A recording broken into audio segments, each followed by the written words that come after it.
ذی الحجہ کے روزوں کے ساتھ قضا رمضان کے روزوں کی نیت بھی کریں تو کیا دونوں صحیح ہو جائیں گے؟ نہیں، ذی الحجہ کے روزے نفلی ہیں، آپ ایک ہی روزے میں نفل اور فرض دونوں کی نیت نہیں کر سکتے۔ یعنی اگر کوئی سمجھتا ہے کہ میں ذی الحجہ کے روزے رکھوں گا تو 2 in 1، یعنی ذی الحجہ کا بھی ثواب مل جائے گا اور رمضان کے روزوں کی قضا بھی ہو جائے گی۔ نہیں، رمضان کے جو روزے ہیں وہ تو فرض ہیں، لہذا وہ فرض ہی کی نیت سے، قضا کی نیت سے آپ رکھیں گے اور قضا کی نیت سے ہی آپ کو وہ رکھنے ہوں گے، اور اس میں ذی الحجہ کے نفلی روزوں کا ثواب آپ کو نہیں ملے گا۔ ذی الحجہ کے نفلی روزے اگر آپ کو رکھنے ہیں تو قضا کی نیت کے بغیر،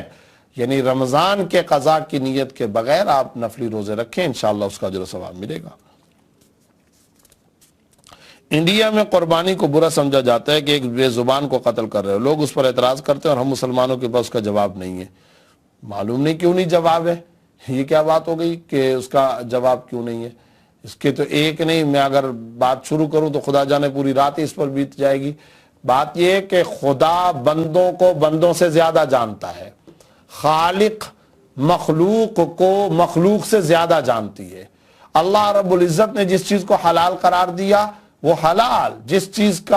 کو حرام قرار دیا وہ حرام۔ اللہ نے اجازت دی ہے یا نہیں دی ہے؟ تو ان جانوروں کو پیدا کرنے والا، ان کا خالق و مالک و رازق کون ہے؟ اللہ رب العزت ہے۔ تو اللہ نے جس چیز کی اجازت دی ہے، اور یہ اللہ کا پورا ایک نظام ہے، اللہ رب العزت کا پورا ایک سسٹم ہے، تو پھر تو قربانی پر یہ اعتراض کیوں ہے؟ جب جاندار کے بارے میں کہ بے زبان کو قتل، تو پھر تو مرغی بھی ناجائز قرار دو،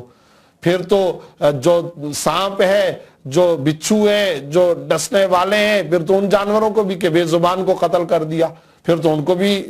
مارنا ناجائز قرار دو، اور پھر تو دنیا میں کسی بھی جانور کو مت مارو کہ بے زبان کو قتل کر دیا، اور پھر صرف اور صرف جانوروں تک بات کیوں رہتی ہے؟ پھر تو کوئی پودا بھی مت کاٹو، پھر تو کوئی درخت بھی مت کاٹو، پھر تو کوئی پتا بھی مت توڑو، اس لیے کہ حیات اور جان اور روح تو اس کے اندر بھی موجود ہے۔ حتیٰ کہ جدید سائنس تو یہ بتاتی ہے کہ نباتات کے اندر اور پودوں کے اندر اور اس کے علاوہ جمادات اور پتھروں کے اندر بھی ایک طرح کی جان ہوتی ہے۔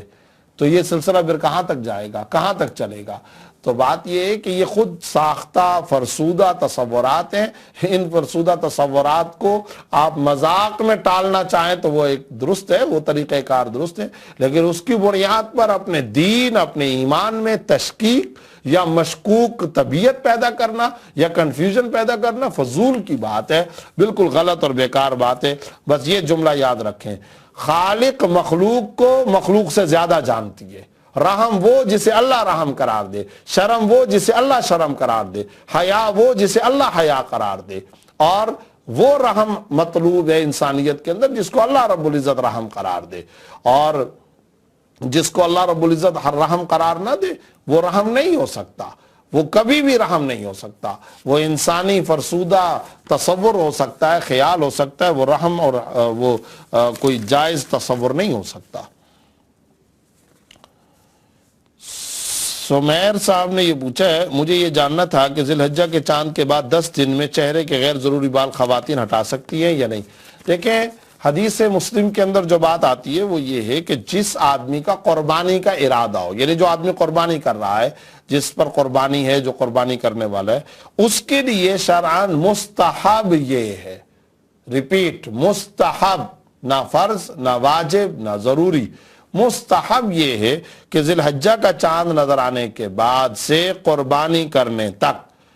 یہ آدمی اپنے جسم کے کسی حصے کے بال نہ کاٹے، ناخن نہ تراشے۔ یہ مستحب عمل ہے، افضل ہے، بہتر ہے، اچھا ہے، اور اس پر عمل کرنا چاہیے۔ لیکن کوئی آدمی، کوئی خاتون یا کوئی مرد اگر اپنے جسم کے کسی حصے کے بال اس دوران میں کاٹتے ہیں اور انہیں قربانی بھی کرنی ہے یا ناخن تراشتے ہیں تو شرعاً قربانی بھی درست ہو جائے گی، کسی قسم کا کوئی جرم اور کوئی گناہ نہیں ہے، کوئی مذائقہ اس کے اندر نہیں ہے، اور نہ ہی اس کی وجہ سے کسی قسم کی کوئی ٹینشن لینے کی ضرورت ہے۔